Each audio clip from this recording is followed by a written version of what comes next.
Hello, fellow ag nerd. Thank you for joining me for another episode of the Future of Agriculture podcast. My name is Tim Hammerich, and if you're interested in where big ideas meet practical realities in food production, you have found the right show, my friend. I get the pleasure of learning a lot of cool and new and exciting things on this show about agricultural technology and innovation, but when it comes down to it, none of this stuff really matters if we can't get appropriate amounts of either rainfall or irrigation on crops. I mean, it really kind of comes down to that basic level, and we can't take these things for granted, especially in the context of a changing climate. I'm sure most of you already know, but California and other western U.S. states are facing drought yet again.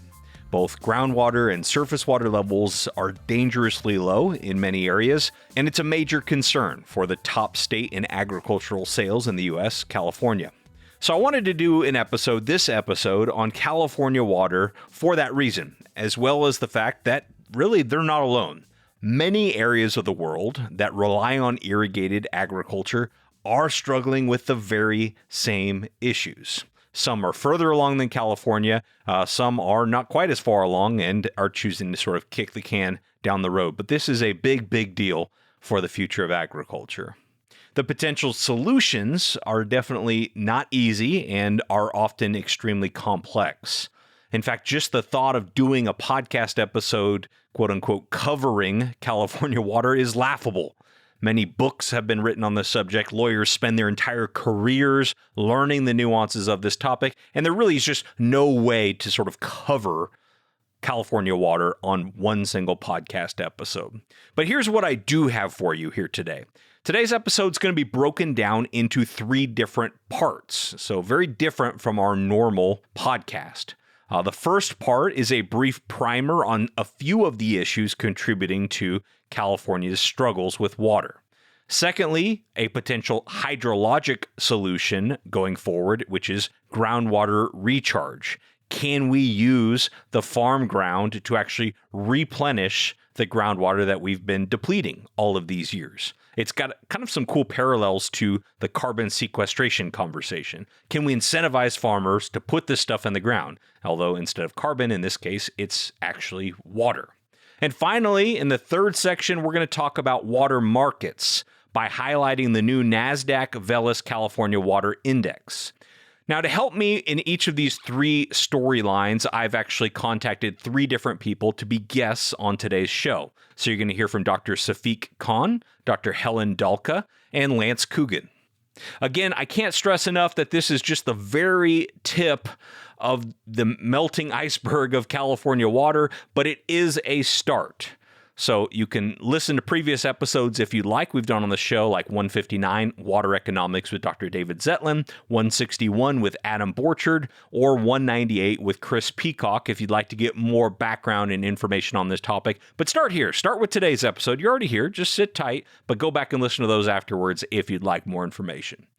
But as I said, each of our 3 parts today are going to feature a different guest, starting with now Dr. Safeeq Khan, a cooperative extension specialist in water and watershed sciences at the University of California Division of Ag and Natural Resources.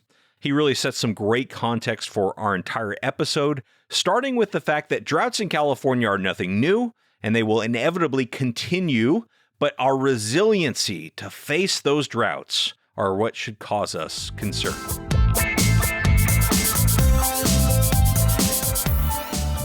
In a Mediterranean climate like California, we are always in a drought. The question is whether we are talking about a seasonal drought, or whether we are talking about an annual drought, or whether we are talking about a decadal drought, right? So the droughts that last, 10 years or longer. So drought in the California's climate is not something new. We usually get, 2, 3, 4 years long drought, quite frequently because we go through these episodes of several wet years and then several dry years.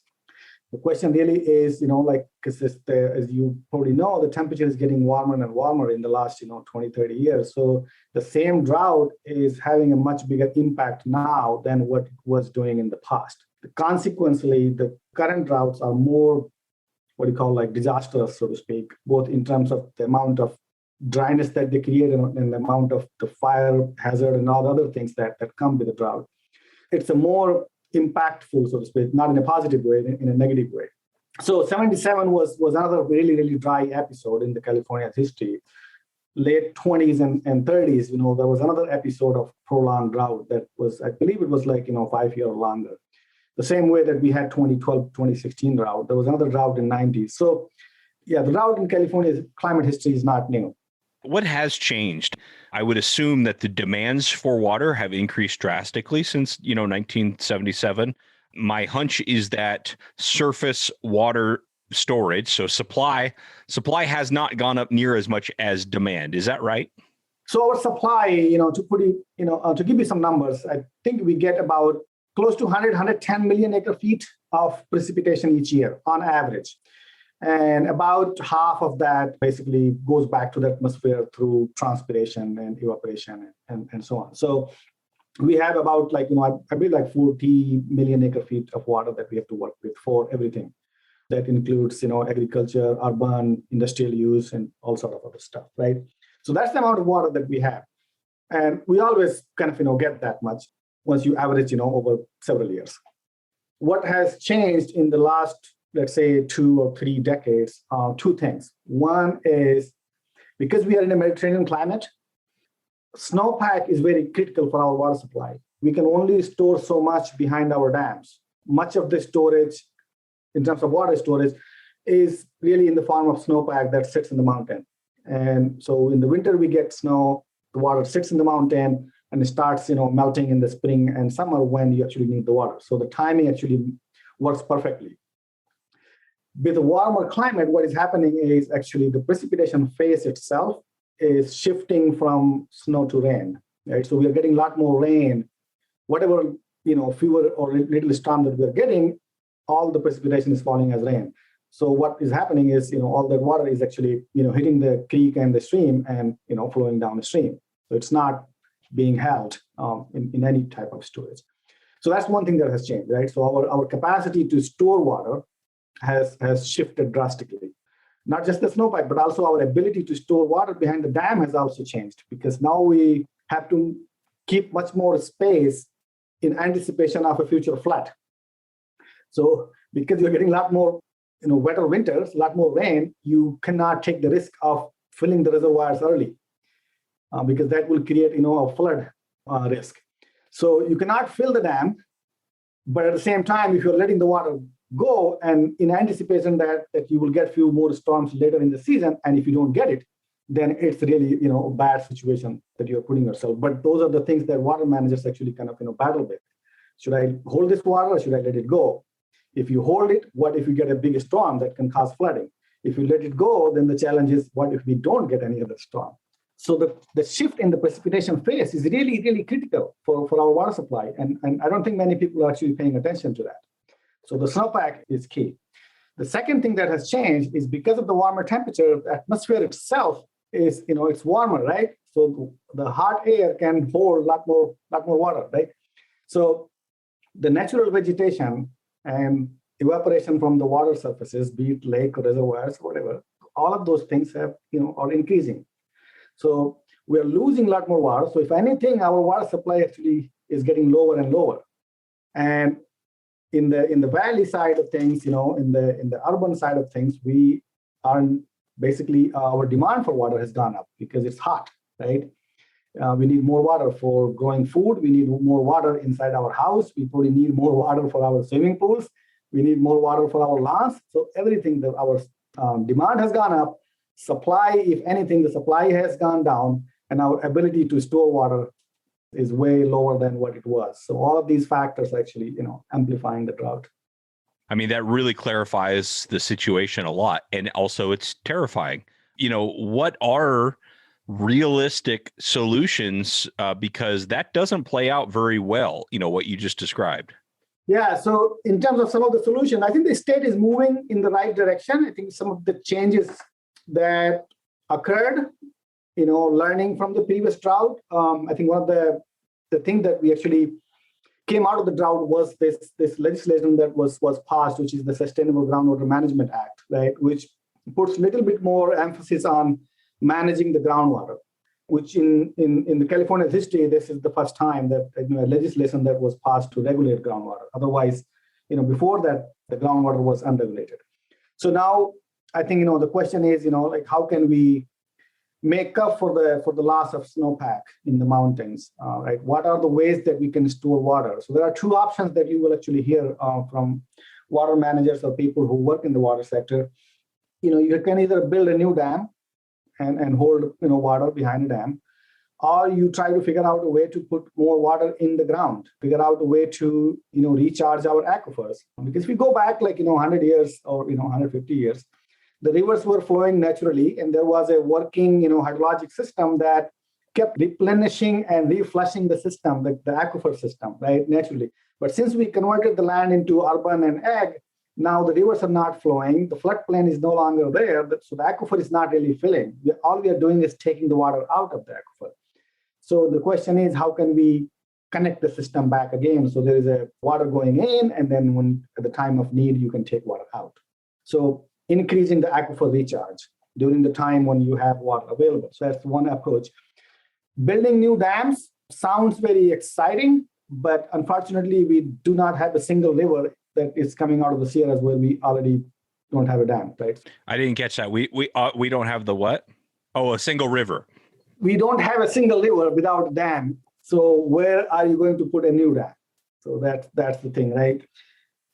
So trying to put some check and balance on our water consumption in any way possible. So we are being mindful of how much water we are using and try to not take the water resources for granted. That's one thing that we can do. And then, as much as possible, try to restore the hydrology of the system as much as possible. So the system is connected. The groundwater is connected to the surface water. Surface water is connected to the groundwater, because that's what the healthy watershed and healthy hydrologic system looks like. Okay, I hope you caught his comments there about how a warmer climate reduces California's number one water storage, which is snowpack in the Sierra Nevada mountain range, makes it more difficult to manage as surface water, and removes more water from the system due to evaporation. Now, all the while, it also increases the demand we need for water if it's warmer outside. So the severity of all of this really can't be stressed enough, in my opinion. Talking to others in California about this water issue, two additional points that are often brought up are, number one, there has not been a major investment in surface water storage infrastructure in the state of California since the 1970s, despite the increasing demand. And number two, the water demand for environmental purposes, like keeping flows for fish, has also risen dramatically. But I think Safeeq's comments are a perfect segue into our next section of today's episode on groundwater recharge. I left my conversation with Safeeq absolutely convinced that a big part of the path forward for California water was somehow replenishing these groundwater resources during the times when rainfall is most plentiful, which also happens to coincide with the off-season for growing most crops. He mentioned the Sustainable Groundwater Management Act, which is certainly giving powers to local groundwater sustainability agencies, which actually GSAs is something Helen's going to talk about next. But we need to manage the outtake of those groundwater resources. We also need to somehow get water back in to where it can store long term.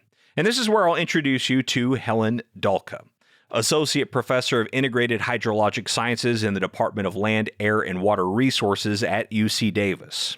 She's been working on groundwater recharge since 2013 in her lab, including projects to look at the potential of flooding orchards while they're dormant in the winter as one method of groundwater recharge. And that's generally where I'll drop you into our second featured conversation of the day with Helen Dahlke.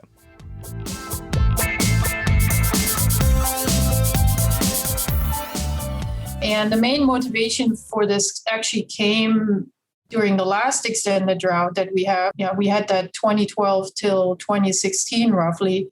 That was a time when we had very little surface water supply. A lot of farmers had to pump more groundwater to make up or, to meet the water demand for their crops. And we saw groundwater levels plummeting. We saw, some wells going dry, particularly in the southern Central Valley. So there was recognition that we do need to do something about replenishing those groundwater reserves so we have them around for the next drought. And it looks like we are in the next drought. We don't know yet, of course, how long it's going to be.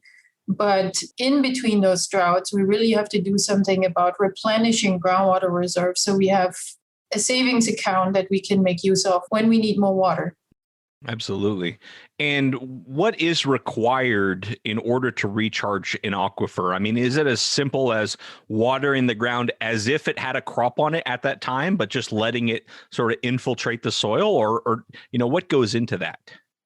Yeah, so groundwater recharge is actually a very natural process. So every time it rains, there will be groundwater recharge, unless it's only, a couple droplets. But when we have winter rains, like one of those big storms coming through, which we sometimes call atmospheric rivers, typically there's so much rainfall falling at that time that there is always sort of a surplus. So not all of it is evaporating, going back into the atmosphere.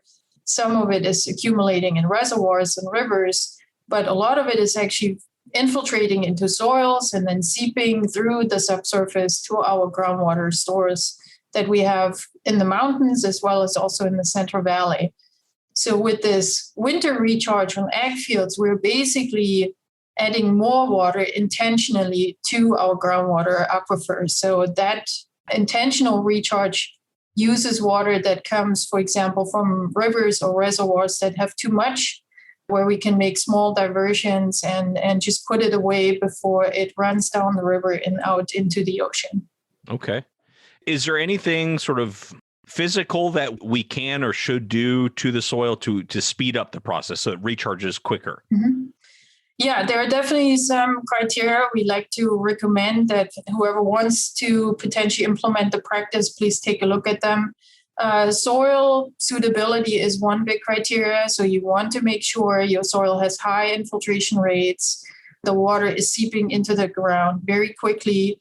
We've actually developed a decision support tool, a web tool that can guide you on soil suitability, which you can find at Googling SAGB, which stands for Soil Agricultural Groundwater Banking Index, a tool that was developed by my colleague Toby O'Gene. If you have perennial crops planted on your field, then you may want to look into only doing recharge during crop dormancy, because there is definitely a risk, particularly if you have long flooded conditions, so you have waterlogged conditions for several days, if not weeks. Actively growing crops can definitely be damaged by the anoxic conditions that we create by having water on the field for long times. So almond growers, for example, should only do this maybe in December, January, early February. Vineyards, on the other hand, seem to be a lot more tolerant. So vineyards have actually been flooded even when they're leafing out, and they seem to be doing fine on soils that are well drained. But yeah, if you have fallow fields, that works just fine too. Okay. Yeah, that makes a lot of sense. And, in your opinion, is it feasible that we can, really bring these aquifers back to where is maybe another question, but back to a balance as a result of, intentional recharge initiatives? Yeah, recharge is not going to be the solution for everything. Just because we have a stark rainfall gradient or precipitation gradient in the state, so more rain is falling in the northern part of California, less in the south. And so there's also less excess water we can probably hope for in the southern part of the state. We also don't quite know how climate will unfold in the coming years. And just seeing that we had 2, dry years in a row again, and we don't know how many are coming in the next couple of years. It's not clear, without rainfall, reliable rainfall, how we really gonna get there. Although GSAs are exempt from achieving their goals when we are in a drought state in the state. So then some of those rules and milestones we have to achieve are kind of not applied. But going back to recharge is not the only solution. So most likely some regions will have to make other adjustments, such as land fallowing, or they might have to grow maybe more acreage in a low water use crop. So not maybe the most highly intensive crops that need a lot of water, just to get even in the end. And the other note to add is in the state of the system was defined as of January 2015. So whatever system state you had at that point, where your water levels were, what groundwater storage you had in your basin at that time, that's our baseline. That's the comparison we have to draw in the coming years. And we were in a pretty bad shape in 2015 towards the end of the drought. So it's actually not a high goal to achieve. Yeah. And what about quality? How concerned do we need to be about the quality of that water that we're putting back into these aquifers? Yeah, so for most of the recharge that we've done, we are actually using winter runoff, which often for the fields that we use is rainfall or snowmelt runoff from the Sierra Nevada mountains. That water is typically considered to be very clean. It might contain some sediment, but it often does not really contain high contaminant loads like salts or nitrate. So actually doing more recharge with clean water is beneficial because we have accumulated quite a few contaminants in the groundwater that originate either from geogenic sources, so bedrock contaminants, or fertilizers or agrochemicals, pesticides that we apply on fields. So doing recharge with clean water can definitely help in some areas to improve the water quality. But overall, I would say water quality in the long term is going to be our biggest concern, not the water quantity, because the more we use groundwater and the more we use it for irrigation, every time you do that, you bring more salts and more contaminants from the surface down into your groundwater system.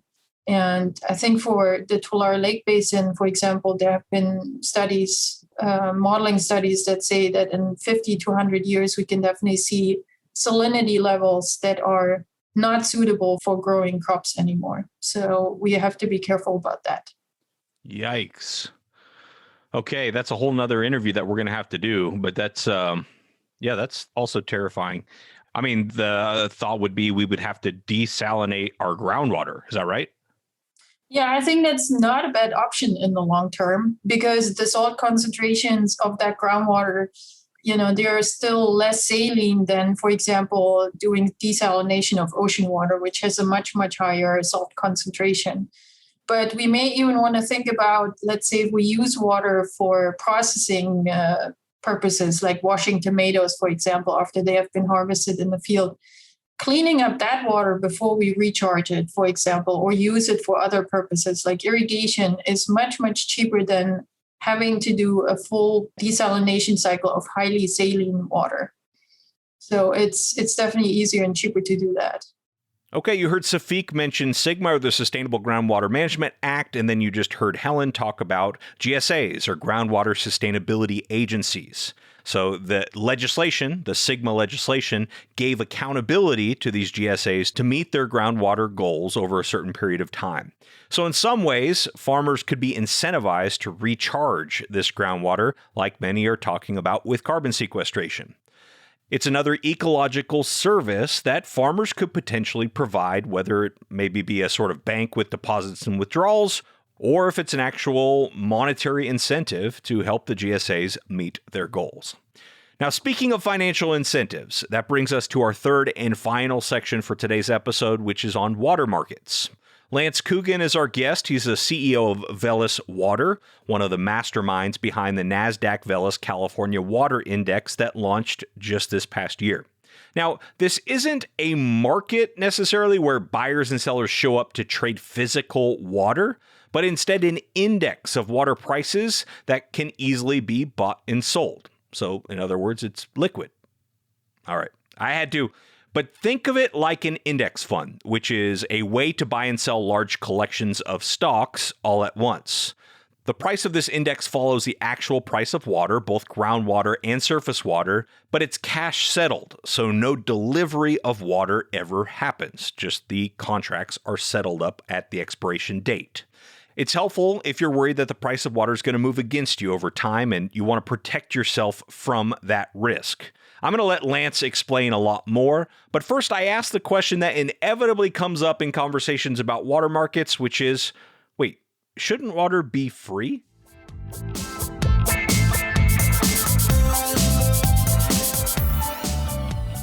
What is very significant is the fact that where water is ostensibly free, you get a lot of wastage. And I think that's a very important thing, because there's a general group that think that water shouldn't be priced. But actually water should be priced, because it costs a lot of money to get it somewhere. And somebody's got to pay for that. And if you're getting it for free, like the government's paying it, so people are paying it via tax. So somebody's paying for it. You're paying for it anyway, but in a different form. But this issue of for free, it doesn't work because there's severe wastage, or you don't get the entrepreneurial spirit in there making a plan to make something happen. You cut out the innovation, technological innovation, the financial innovation that's required to make a system efficient. So I see eventually that market solutions will be these solutions that will bring the most cost-effective delivery price of water wherever you are in the world. Just to embellish a little bit on that is that in most places there is enough water, there isn't enough money, and that's the biggest problem. For example, if you want to look at it in its harshest terms, if you even take California, the west coast of California, it's the sea. There's plenty of water there. And there is a technology available, desalination, to bring you water. It's just it's very expensive. And if you're on the coast, it's very expensive. And if you're inland, it's even more expensive because you've got to desalinate and you've got to move it. So it's not seen as the most viable solution. But by bringing in financial products, you start to make that system, technology and the financial products, start to bring those prices down and bring the solution to people where they need it. Let's make it more efficient. Let's let the technology innovators and the financial innovators come in and bring the prices down so everybody can get the water that they deserve. That's what should be happening, is allow the market forces to work to get the solution. We're going to get back to the moral and ethical aspects of water being a basic human right at the end of the conversation here. Spoiler, he does believe the right to water is a basic human right for everyone. But before we do, I want to let Lance explain more what I tried to explain a few minutes ago, which is how this cash-settled Nasdaq Veles Water Index actually works. So there's an index, and the index is made up of 4 groundwater basins and the surface water market. The surface water market is the biggest component of that, about 50%, but it varies year to year. So there are physical transactions that take place in those respective markets. They are all recorded, and it is those transactions, so the actual price is what is represented in our price.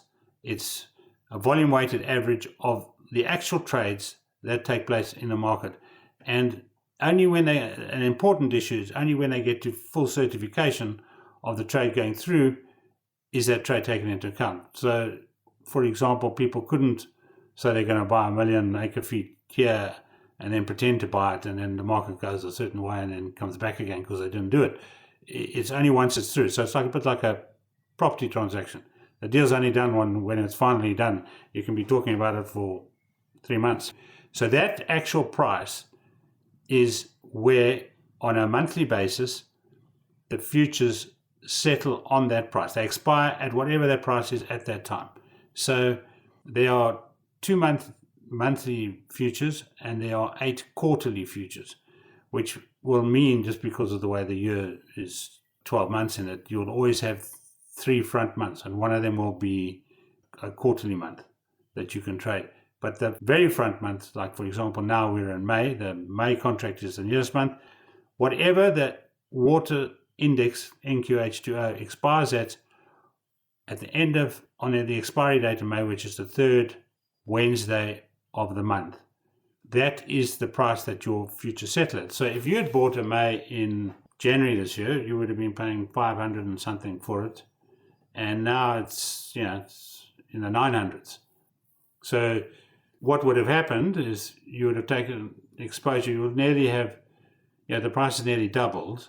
So you would have made that amount of money, and that amount of money now gives you the extra cash to go and buy the water in the market, because that's the price of the water in the market.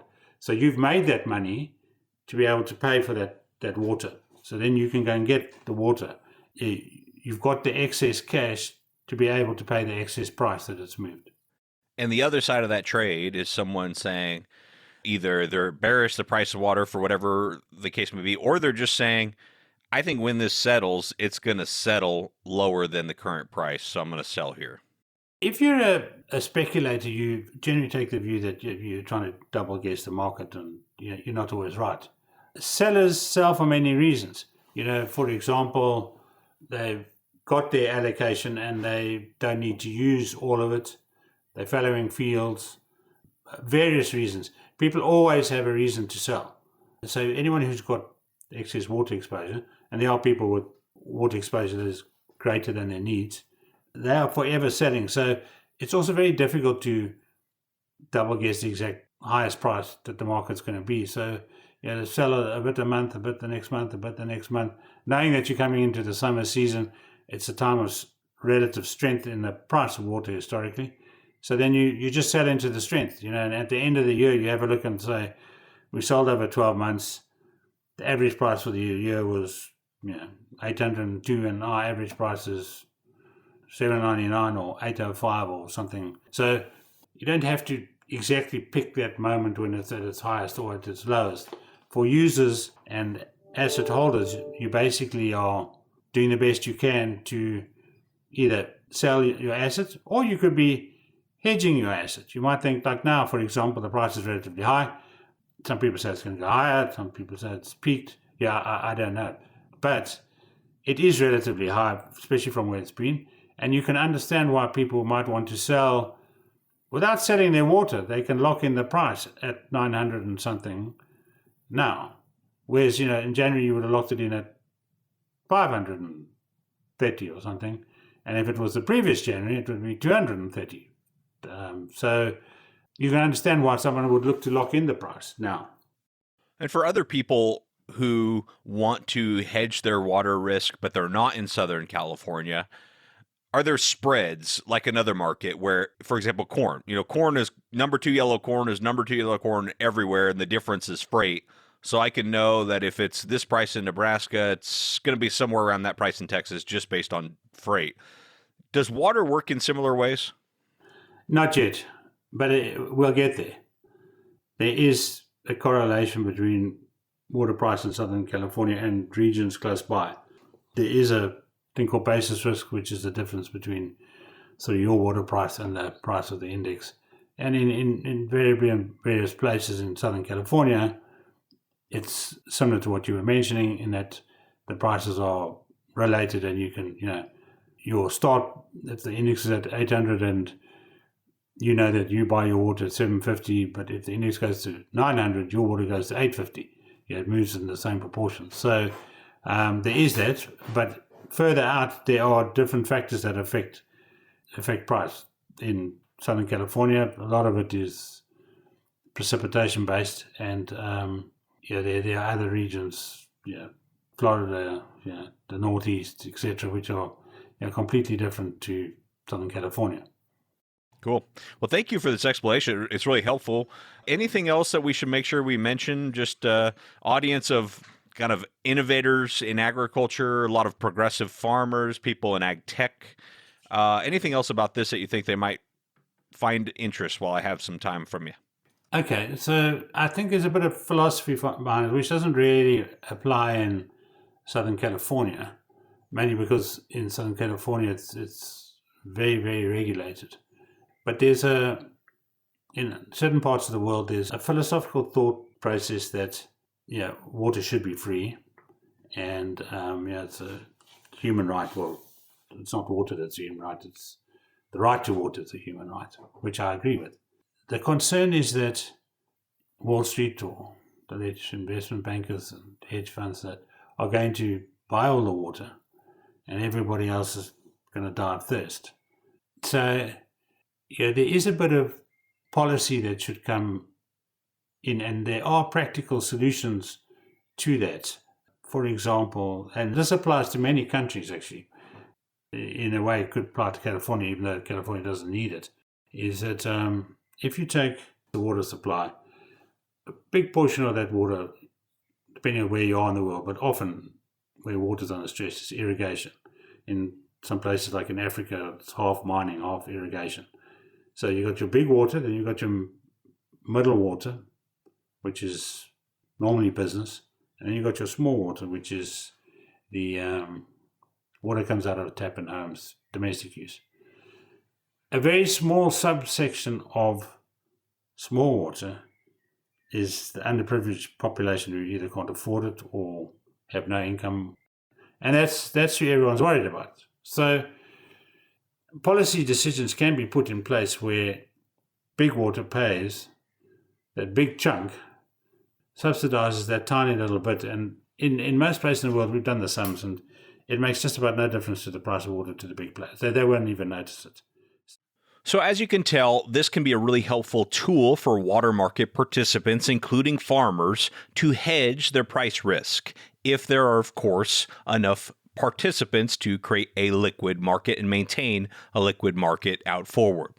But to be clear, this doesn't necessarily create more water available for us or decrease overall demand, but it's a good example of financial innovation in water.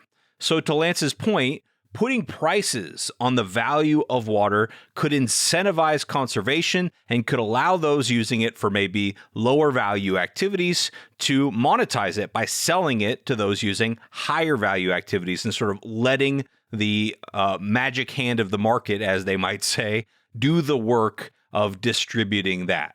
Now, of course, I don't want to be unclear here. I'm not saying we should charge people for water on every level, because I agree with Lance's comments in that it's a basic human right to have water, but there's a whole lot of water being used that's beyond just the basic human needs. And so I think maybe some sort of financial structures and innovation in that area could go a long way. All right, hopefully you're leaving with a little bit of better understanding overall, or at least an appreciation for the issues happening in California water. As I said at the top of the show, this is not just relevant to California. These same issues are happening in pretty much all irrigated areas, especially those that pump groundwater. There's a ton of room here for innovation to help move some of these fundamental concepts we discussed in this episode forward. I hope this got your wheels turning a little bit, and if it did, if you enjoyed this episode, I'd love to hear your feedback either on social media or email. I'm at tim@aggrad.com. Episodes like this do take me a little bit longer to put together, so if they are valuable, it helps me to hear that from you. But thank you so very much to Dr. Safeeq Khan, Dr. Helen Dahlke, and Lance Coogan for being here on the show today. For you listening, what are your next burning questions about water? I know I want to follow up on this topic of groundwater quality, but I'm also open to others, so send me a tweet or an email on that as well. Thanks so much for your time and your attention. I never take it for granted. I'll be back next week with another story of ag innovation.